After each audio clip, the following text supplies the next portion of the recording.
Hello guys, we want to thank our proud sponsors Ecotech Solutions. Ecotech Solutions specialise in the repair of laptops, mobile phones and tablets.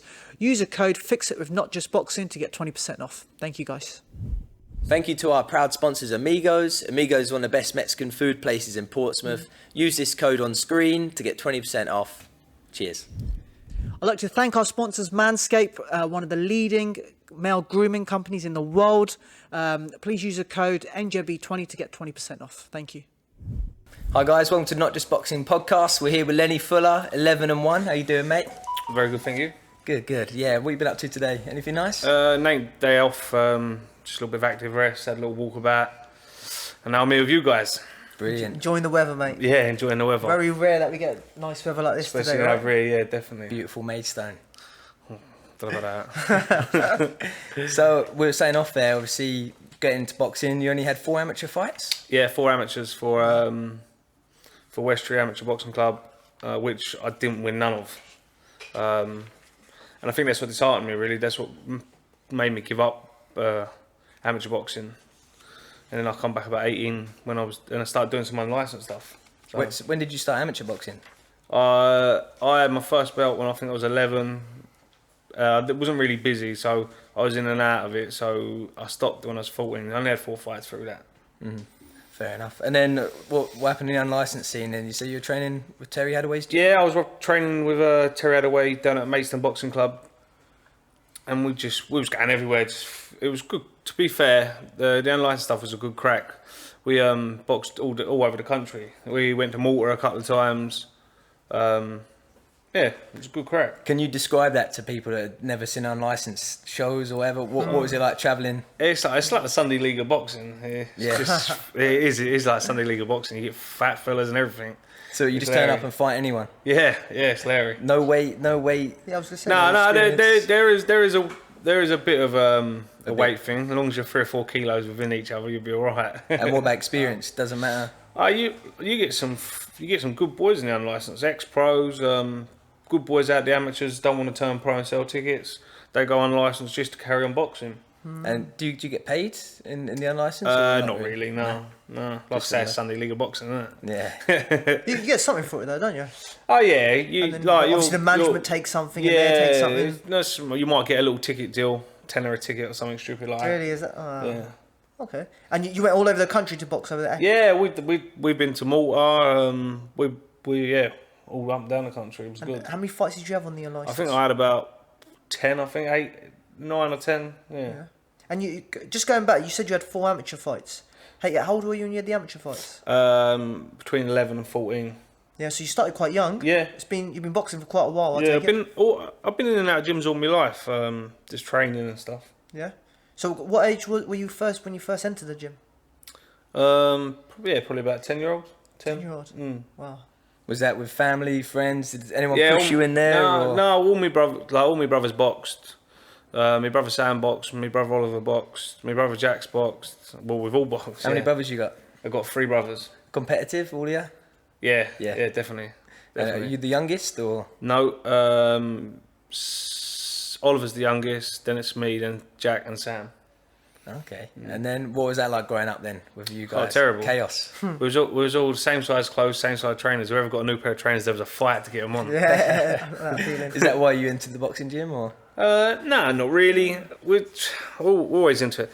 Listen, there's not many travelling boys that ain't never been in the gym. Let's have it right. Like every travelling boy's been in the gym at one point in their life. Some take it a little bit further than others. So what kept you in there? What brought you back? During the unlicensed. I love the sport. Do you know what I mean? Just love the sport. Love training. And fighting's a bonus, isn't it? And then was you always strict with training, strict with your diet? Or nah, not through the unlicensed. I was boxing. I box anyone at any weight in the unlicensed, but obviously professional's a little bit different. When you, like you say, it's in the title, professional boxing. You've got to be professional, ain't you? Have you always been similar weight? Yeah. I always sit around 70 kilos mark. So, yeah. You a big drinker or? No, I don't drink. Nice. I've never really been a big drinker. I can't drink. 2 beers and I'm done. Cheap date. Yeah, proper cheap date. Hey, how much has your traveller background played a part in you getting involved in boxing? and stay into boxing? Not really. You get a lot of dads, especially in the travelling background. They try and push their boys into boxing, and you push a kid too much, and they won't do it. If they don't want to do it, they won't do it, or they won't succeed at it.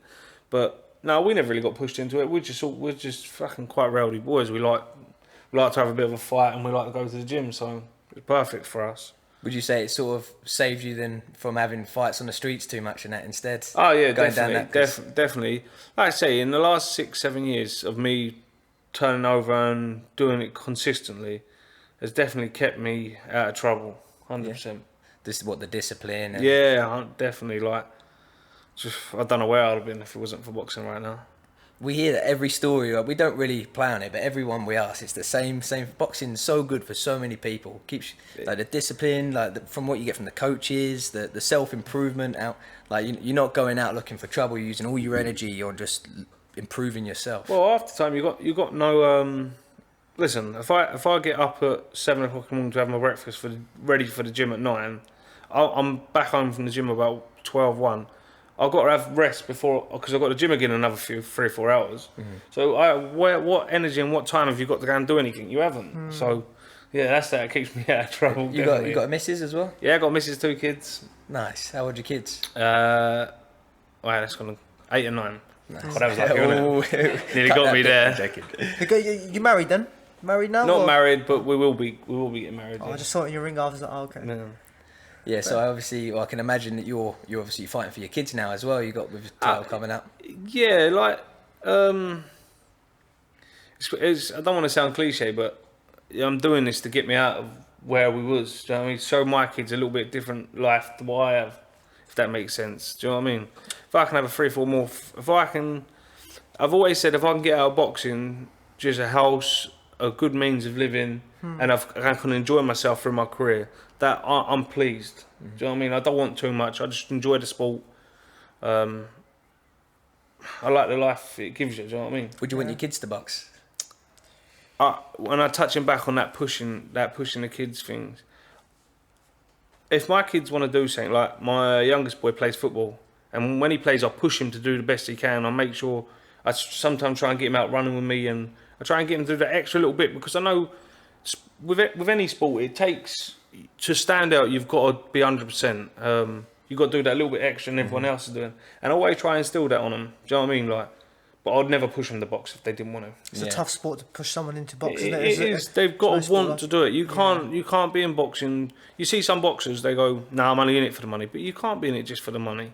Because your heart's not going to be in it, is it? And as everyone knows that's in boxing, there's not much money until you make it to the top. Really. No, there's definitely not. And that's where I've been quite lucky with sponsors. They've kept me in the gym and helping me with bills and things. So yeah, I've been really lucky in that account. Some boys ain't. Yeah.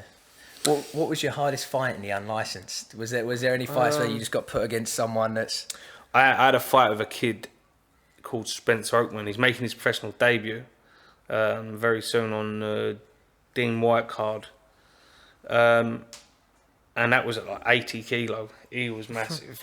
And he could. You were 70? Oh, I think I weighed. I ate breakfast and everything. I think I weighed in about 73. And that was just we done 6-2s. And for 6-2s, we just had I'm not going to swear, but we had a war. And that was probably the hardest fight. Nice, brilliant. I want to go back to something. You talked about your upbringing.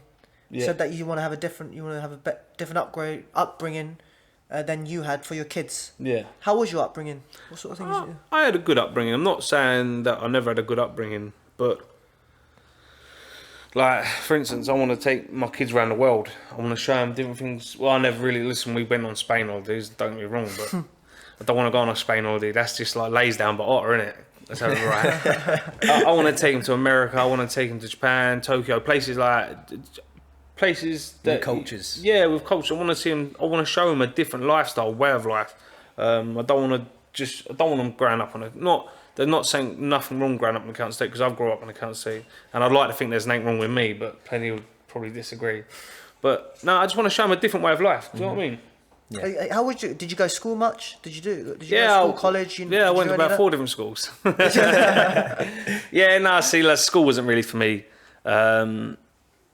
It's weird, really, because I'm not saying I've got a problem with authority, but it's one of them people. I don't really like getting told what to do. I don't really like being held by someone. But it's weird because now I've got into boxing. If the trainer tells me I've got to go to bed at 8 o'clock, I'm going to bed at 8 o'clock. But you've got respect for that trainer. Respect for that trainer. Do you know what I mean? Like, you go to school and you was just another council estate kid. Oh, there was it was like one of them. You're not going to do anything. You're not going to do anything. You're not going to do anything. And then it didn't work. Not for us anyway. Did you finish school? Just about. Yeah. Just about. Yeah. No. Yeah, I did. Yeah. Just You about. finished just about. Just about.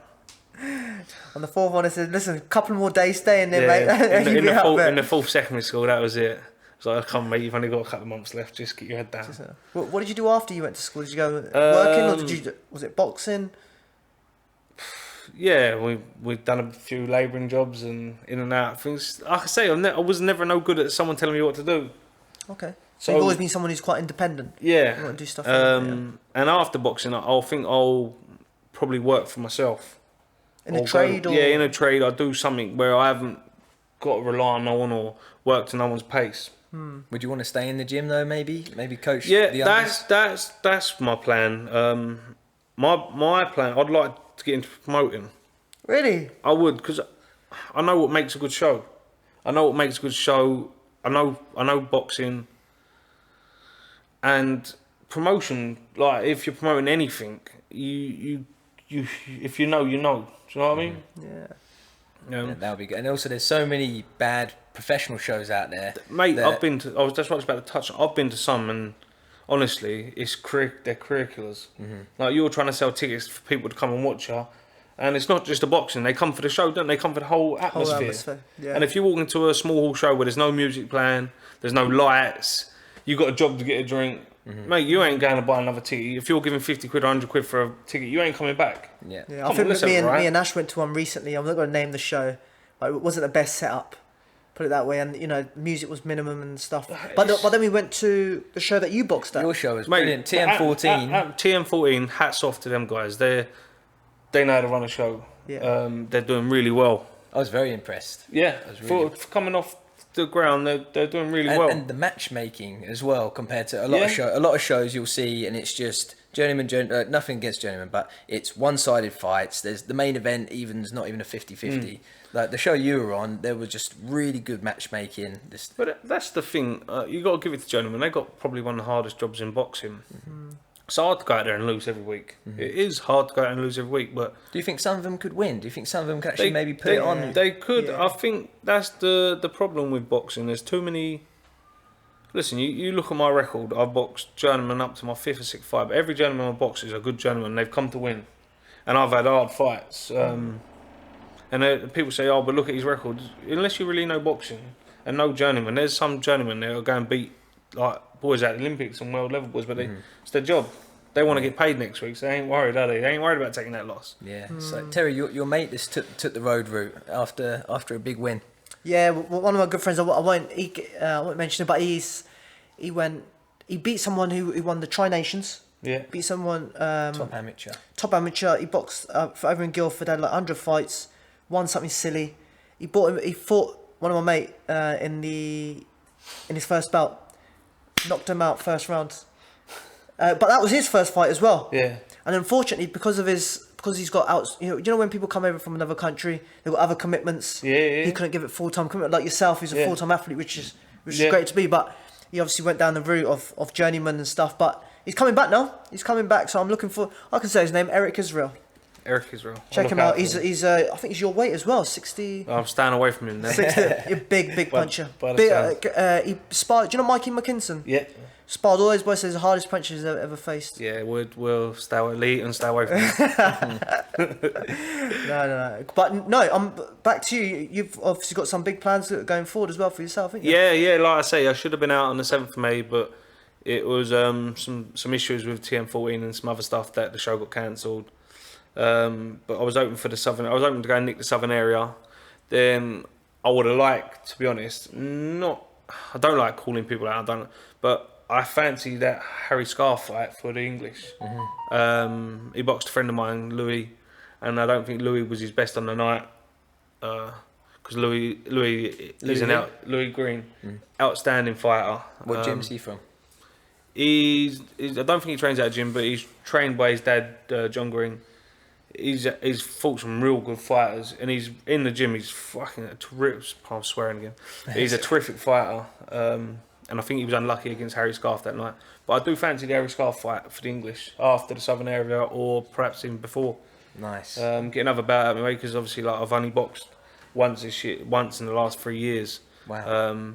That's just true. When you're a ticket seller, it was so hard for ticket sellers through that lockdown, mate.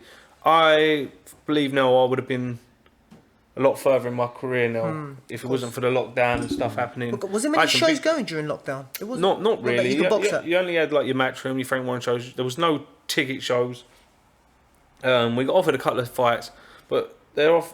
Like we got offered a couple from Matchroom and one from Frank Warren, but they're offering to me like on a week's notice for like 10 rounders, 8 rounders. Listen, I'm game as the next man, but I understand boxing. I understand my worth. Mm-hmm. Yeah. I mean, I'm worth more than a week's notice for someone. Do you know what I mean? To go and you got to box out your skin to get a decision on someone else's show. Who were they offering you to box out on those shows? Do you remember? I'm not going to mention no names, but it's a couple of decent big names. And the money was pony anyway. It's not worth it, is it? It's not worth it. Listen, I've already got one loss in my career already, even though that was in the Ultimate Boxer at the weight above. I don't need no more. I don't need no more. I understand. Like I said, I understand boxing. I understand how it works, and your worth. And I think I'm value for money. I do. I do. After seeing you, mate, you definitely are. And I think I'm one of the most underrated fighters in the country. I really do think I am, because my records suggest I don't punch hard, but I've sparred loads of big boys, and I've sparred welterweights and things, and I can push them about, and I can hit hard, but it's going to be a shock once they start putting me in front of proper welterweights. Yeah, definitely. From what I saw, you could do it all. You showed, especially in your last fight, like you boxed on the back foot nicely. Your footwork was like your angle, everything that you would see in boxing. It was there. It was brilliant, and you should, like we said off air, you also gave a bit of a nice toe-to-toe fight for the fans, and you know that guy was tough. You had a really tough opponent, and you were hitting him with some big shots. And that was 2 years out. All right, I've sparred, but I don't care what you say. Sparring's not the same as getting in there. It's not. Different. It's not. The buzz is different. The adrenaline rush is different. It's completely different. Yeah. When did you turn pro? I think it was 2019, 2018. 2018. Because between 2018 and the lockdown, I was super busy. I was out 4 to 5 times a year. Wow. Yeah, that's active. And it went from being really active. An active fighter is a dangerous fighter. And at that time, I was just on it. I was ready to take over the world. You getting back to that now? Yeah, it's coming back now. Like, you never lose the hunger. I don't care what you say. But it was disheartening through that lockdown. It was like, it's getting to points where I'm training. I'm blowing myself out and thinking to myself, it's not even like, I don't know if I'm going to box again. You didn't even know if boxing was going to commence anymore. You didn't know what was going on, because that was a crazy old time, that lockdown with COVID and stuff. I don't think we'll ever see anything like that again in our lifetimes. I don't think. Especially I hope not. Yeah. Yeah, just the way of life back then, especially like for anyone, like you said, in your career, to be active, to have everything so progressive, and then just have like 2 years out, it was a killer, definitely. And then, like we said off air as well, if you was a big show fighter, it would have been fine. You know, they all had the gyms open, they all sort of went on normal. But for everyone up and coming, it just took the sting out. You say you couldn't even get in a gym. Yeah. So what was you doing training over lockdown? Did you go rookie? Well, I straight away, as soon as when it was going lockdown, I bought like an exercise machine, like a bike. I was doing a lot of biking indoors. I bought a proper bike. I was push bike and I was running. But there's not so much you can do, is there? Do you know what I mean? Like, the trainers they was in lockdown, and you wasn't allowed to go and do pads, you wasn't allowed to go and spar, and you wasn't allowed to do anything else. So there wasn't really much you could do.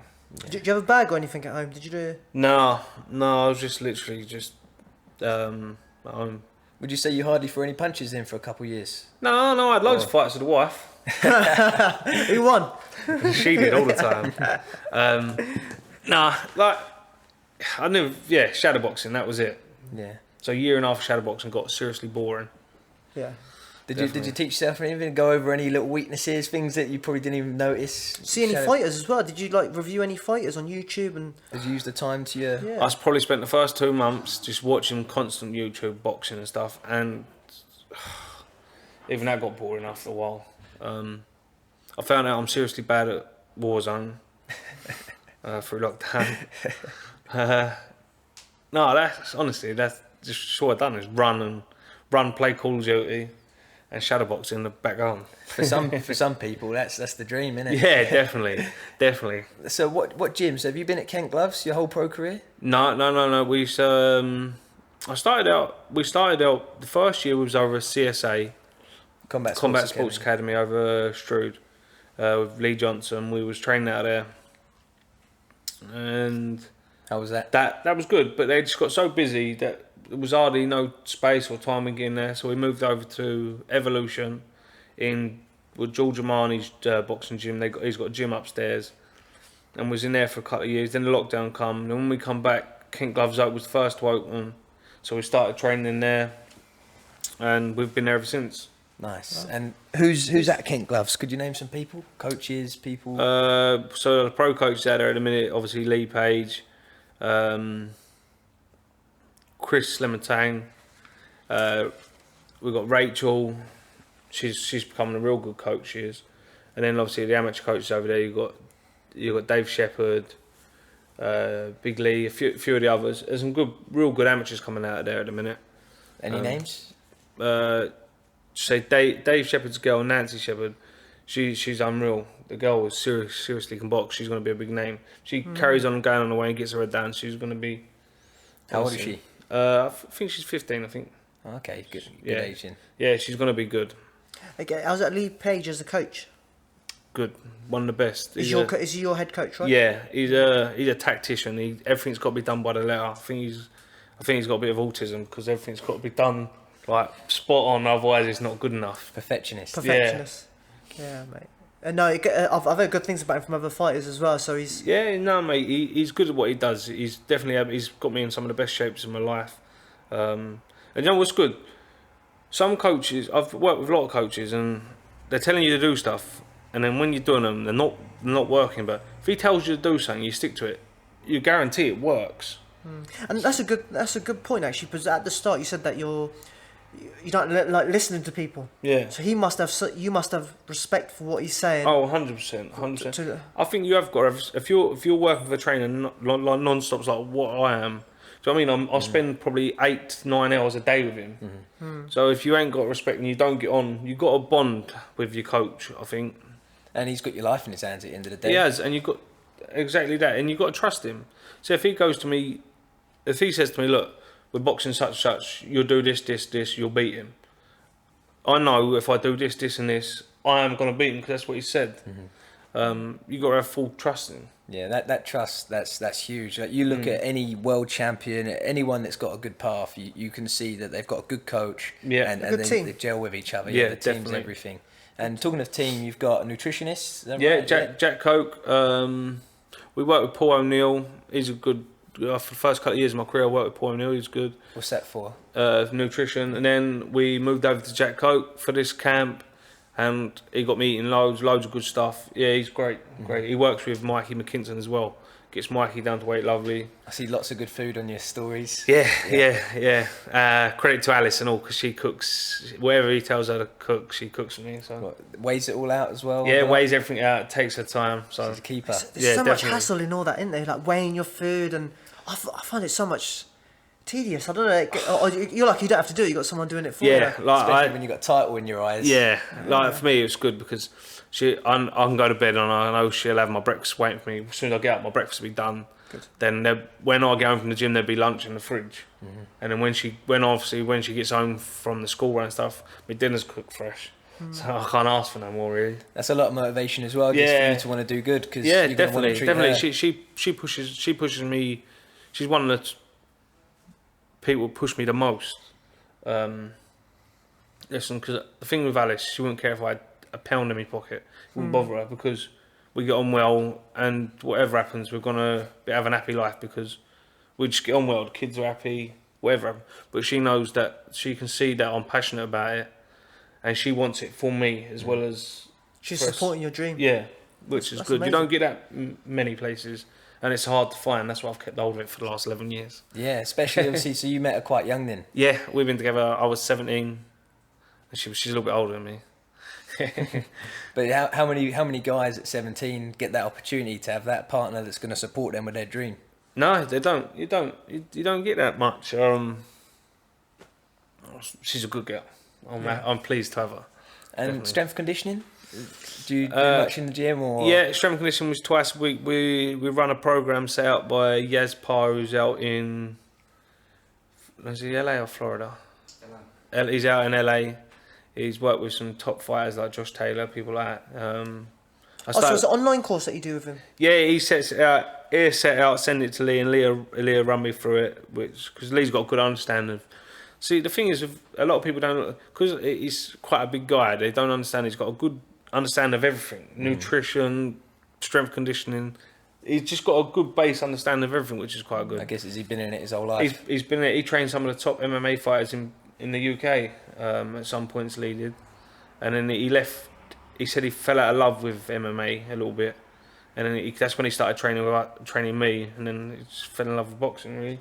Which he's always been around boxing. I think his dad had like 117 amateur fights. Wow. Okay. Yeah, he was. How many did he have? Did Lee? Lee always, he's been in boxing gyms, but he never fought.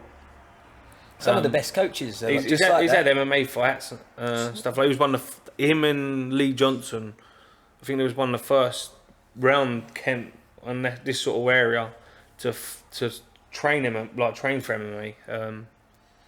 Yeah, because I guess the unknown back then. Yeah, it was the unknown. Like no one really. It was bizarre, wasn't it? No one really wanted to do it, but yeah, them crazy people. Was he in MMA mainly as a striking coach, or did he know everything? Jiu-jitsu. He's pretty. He's understanding. He's got a good fighting IQ. His understanding of fighters and fights and strategies is second to none. Does he share that with you? Would you sit and watch a fight with him and he'll tell you? Yeah, like if it so when I boxed last time, February. He left it a couple of days. Then we'll meet up. We're sitting a calf, and he'll have the fight on his phone, and then we'll sit back. We'll probably sit in the calf for an hour and a half. People trying to get us out, and he'll literally play the fight back 5-6 times, and he'll run through it and say, "Look, there, look at that bit," and then put it back.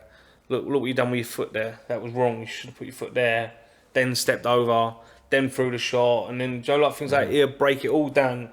Every fight he's done it. That fight I lost, he said, "This is where you got caught because you've done this," and you do, and then for the next 3 or 4 weeks you're working on them little bits he's told you about in the gym. So see, when you're in the ring, when you're fighting, I know it's different for every fighter. Have you got a plan when you're going, or do you just go whirlwind, full out? How do you approach a fight? Are you a thinking fighter, or are you more of a let's have it? I think, listen, over the most rounds I've done is 8 rounds, and for that 8 rounder we had a plan because we knew the rounds it might go the distance. So you've got to have. I think everyone's got a plan till they get punched in the face. It's like, oh, good, you can sort of stick to it. Yeah, so we've always got a sort of a plan in place, but whether it comes off that way, it's another thing. Does it come off for you? Sometimes, unless I get into a bit of a war and then. And how was it coming off the loss? Would you say it's changed you as a fighter? You've come back so much stronger? Well, see, the loss for me, I didn't take it as a loss because I was in a 3-round format tournament. Ultimate Boxing, wasn't it? Where did the Ultimate Boxer? Where did it take place? That was the Indigo. Oh, okay. Indigos. Was it on the Sky Sports? Was it BT was it before Sports? BT Sport back then? Yeah, BT Sports. Especially that was that was my first TV coverage and all, so I got a lot of following through that. How was that experience? That was one of the best. That's probably one of my favourite experiences in boxing. Even though I lost that night, Can you explain it to people? The whole tournament, the layout. So it's an eight-man tournament run by a boxer, and obviously you get drawn out of a hat. You fight, and it's a knockout tournament, which I think I still hold the fastest record for the fastest knockout on a. It ain't been beat yet. I think it was like 35 or 36 seconds. So obviously, you win. You go through the semis, quarters, finals. All in one night. All in one night, yeah. So you fight. If you get to the final, you fought 3 times in one night, which don't sound a lot because you're only doing 9 rounds, but that getting out, your adrenaline rushing, coming back down, that was hard work, mate. I'm telling you, I think I'd rather done the 9 rounds straight. Yeah, I guess because you're so involved in the whole 9 rounds. Like... Yeah, because you can sort of pace yourself, whatever. But it was 9 rounds of flat out every round. What was it like mentally going into the next fight? It's hard because when I knocked him out in that 36 seconds, it was a buzz. I'm jumping on the ropes, I'm beating my chest, I'm shouting at the crowd. Then I'll come back to the corner, Lee's going to me, breathe, stop it, it's quieting down now, you've got to relax because you're going to be back out another half hour, 45 minutes. And I'll come back and then straight away, first round, obviously I hadn't done 36 seconds, but everything took it out of me. I'll come out and then the first round, I said, I'll come back, I feel like I'm blowing. He said, you've only done a round and a half, you can't. Pardon, French again. It's all right. And but no, it was a great experience. Probably one of the best moments I've had in boxing. Do you think you gassed out because of the nerves, because the adrenaline, just because of the whole show? Or? Listen, I don't know what it was. I was fit. At that time, I was sparring 12 rounds, 10 rounds. It's different. It's that gym and that real life experience is different under the camera, it is, under the lights. Did you sell many tickets as well? Yeah, I think for that, I've done 240 tickets. I think. Yeah.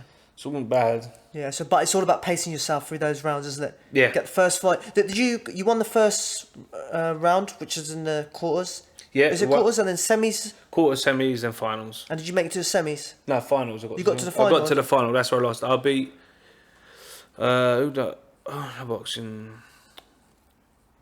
I can't think of his name. Ekabunki in the first round. Then Josh.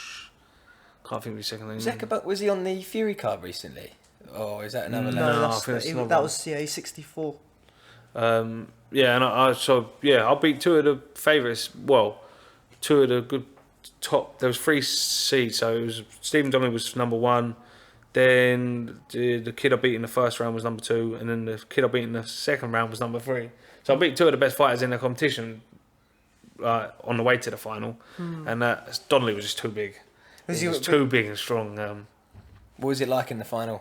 It was a buzz. Yeah, it was a buzz. I went out into that ring and I had it in my head. I thought, no one's beating me today. No one's beating me today. And I come out and I just had a firefight with him. You know, was it more amateur style where it's just the free? Yeah, listen, he's just come out. He's been in the Olympics. He ain't long been out of the amateurs. I went to the Olympics as well. Yeah, Donnelly did. Yeah. Oh yeah, sorry, Donnelly. Yeah, of course he did. Yeah, so it wasn't for him. It was like being at home, wasn't it? Yeah. He wouldn't fresh out that style too long. So your name recently got brought up again in the boxer series recently done at lightweight. Is he a teammate of yours? Brooklyn Tilly, yeah. I heard your name. He's an inspiring the English champion. And yeah, I think he got robbed. Who did he lose out against? Was it Chima? No, not Chima. First round, I can't think of his name. Sam, he was the veteran. He was the oldest guy there. Sam Noakes beat him. He boxed the last fight. Yes. Yeah. What Sean Cooper. That's Sean it. Cooper. And I think Brooklyn done enough to beat him. I think Brooklyn should have been in the next round. Honestly do, but it's what it is. How was he looking before the tournament? Yeah, good. Brooks, good kid. Really is a good kid.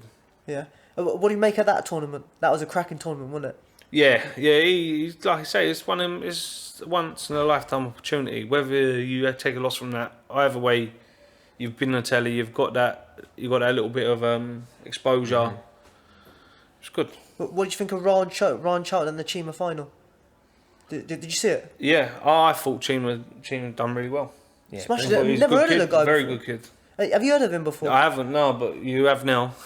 Yeah, he smashed it up from that. So looking forward to what he brings in the sport. Now, how about Ryan Charlton? What do you reckon he's got? Because he beat some top boys as well before, didn't he? He has. I think he killed him to make that weight, surely. 60. He looked drained. There was not an inch of fat on him. I know there shouldn't really be anyway with professionals, but he did look fucked. Like from when you normally see him, he's quite fit. But it could have been the nerves on the night again. Yeah, well, it's such a crazy tournament, really, having three fights. Yeah, 3 fights in one night. It's not the work you're doing; it's the up and down, up and down. You know, like you're coming out buzzing, and you've got to try and calm yourself down, and you're buzzing again, and you. And also the mindset. Obviously, part of you's probably thinking you want to win, but you don't want to just Blow yourself out. Yeah. Yeah. The mindset going into it, you're probably battling so many demons. Yeah. See, we had it straight away from the word go. It was like you leave everything in that first round. Then when anything past that first round's a bonus. You got to win that to get to the next round. So how did you knock the guy out? Because I've not seen it. It was over and right. It was the same we worked on. Go low, go low, go low. Fake low, come up high. I watched Canelo do it thousands of times. Famous one against Amir Khan, wasn't it? When he knocked Khan out, it like took his life from him. Yeah. So I watched that. And we worked on that for months in the gym. Boom, drop low, drop low, drop low, come high. And it worked. So it's one of them things, like Lee told me to do it.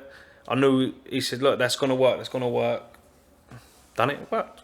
So, yeah. Brilliant. Well, that shows that plans work. So how about when was your first debut? You said in 2018, wasn't it? 2018, yeah. How did that go? That was alright. I think we was 400 mob strong. Did you have 400 tickets? Yeah, for my debut, yeah. And boxed Darrow Smith. Yeah, for my debut, it was quite good. And a bad kid, he's pulled some upsets, Darrow Smith has. Really well. I think I put him over in a second. Probably could have stopped him if I put my foot on the gas. But no, apart from that, it was a good debut. Definitely, yeah. And how do you find selling tickets? I know some people struggle at it. It's quite struggle. How do you find it personally? Selling 400 tickets, really good. Oh, the thing is with me, Is it a big family? You think coming from the traveller background, I got all the support? I got about 50 cousins. Oh, really? Yeah. So welcome to an Indian family. I got like 50 first. I've got 36 first cousins. I got 3 brothers, 1 sister.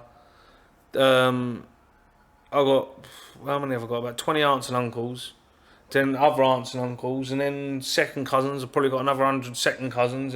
So there's your 400 tickets, mate. Do you know what I mean? Like, I do 100 tickets easy just with family, and then obviously your mates. How many do you need to sell nowadays? I think you got to cover at least 100 to cover yourself, and I don't think you're not earning anything out of that. You're just covering yourself. Really? Wow. With like a small show. And how's your training evolved? Now, obviously, you're pushing for your title fight. How have you progressed as a fighter from obviously the unlicensed to like when did you start picking up really? You know, training. You're saying off air, training 2-3 times a day.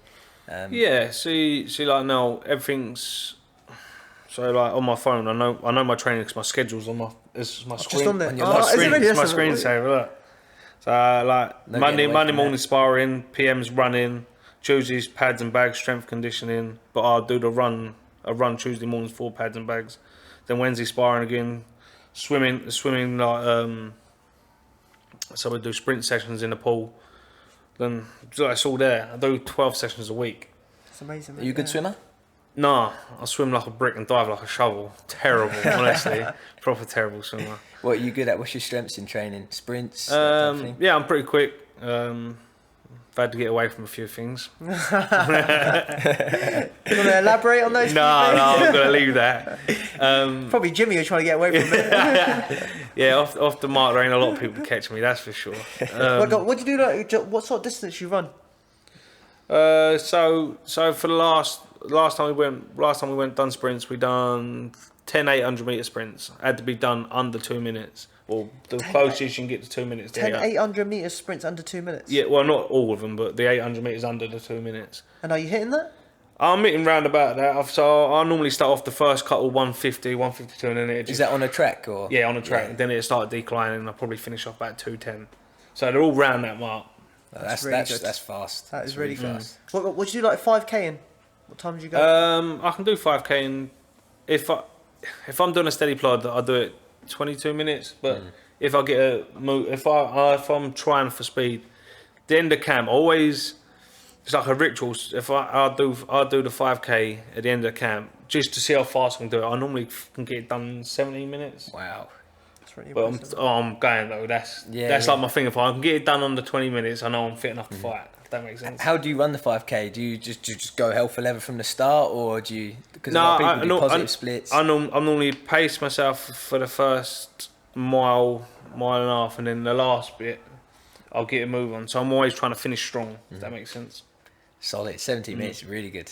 Yeah, treat it as a fight. that's when I'm busting. Do you know what I mean? Like I'm down. Was that your last fight then? You did Yeah, that? yeah. 17. I've got it on my phone somewhere. I think it was like 17, 17-2, 17-3.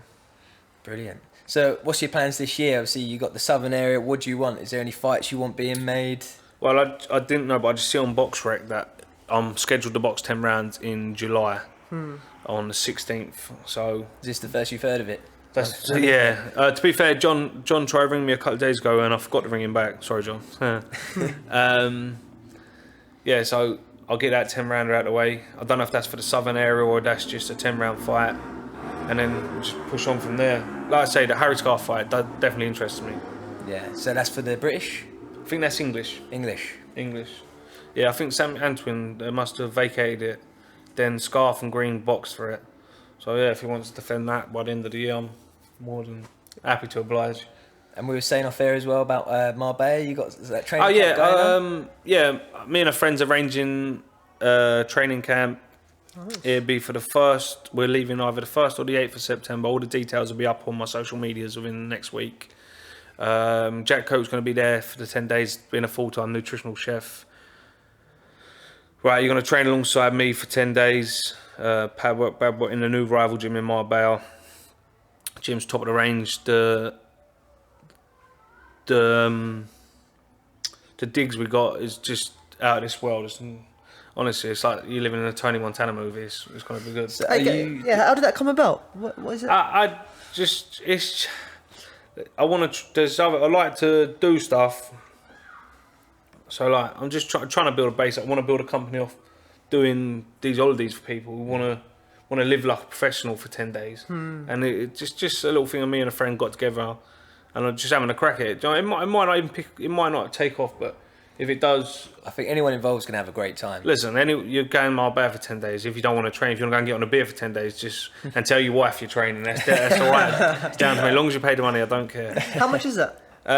It's going to be £1,500 per person. That's your flights, your accommodation, your food, and your training all sorted for the 10 days. That's really good. It's not bad. You'll pay that anywhere to go on holiday. Yeah. So, and plus you train alongside pros. There's other professionals in the gym. There's other coaches going to be there. You're going to have physio. It's going to be mountain runs. It's going to be, honestly, it's going to be the bollocks. Trust me. Okay, mate. We might actually come along. Yeah, come Yeah, it lads. sounds Have brilliant. a Yeah, training sold it journey to for me. us. I want some discount, though. Yeah, definitely. You have a discount. It's definitely going to be good. Definitely. Nice, brilliant. Well, Lenny, thanks for coming on the Thank you very much podcast, for mate. coming Thank you. Can I quickly say a quick thank you to my sponsors? Of course you can. Right, I want to just quick thank you to John and Jack from Genko's, Glenn from Advanced, and James from Joe Sullivan's, and Ash Stevens from Bronzing. Thank you. Top man. Thank you very much, guys, for listening. Please like, share, subscribe, and look forward to the next one. Cheers.